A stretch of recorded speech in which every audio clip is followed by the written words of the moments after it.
this is what you signed up for. This is what you signed up for.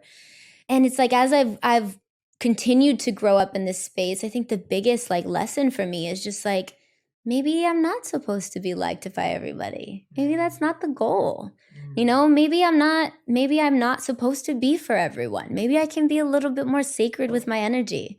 You know, maybe I don't have to be on social media 24/7, you know? Like maybe I can remember that there's a real world out there with real people, and quality connection matters, not the quantity of connections I make.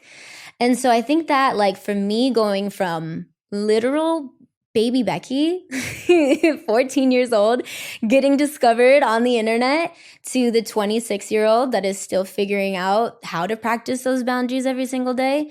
Yeah, it's like the biggest takeaway for me. Yeah. And that realization that we're not for everyone is really difficult to swallow, because I feel like our whole life we've been trained to kind of be people who make everyone around us happy. We've been trained to be that way, conditioned. Like we make people smile, or you were the peacemaker in your family, or you were the change maker in your family, or you were the person who kind of, you know, communicated individually and mediated with your family. Like we've all played roles, and most of those roles revolve around us being liked or doing things to be liked.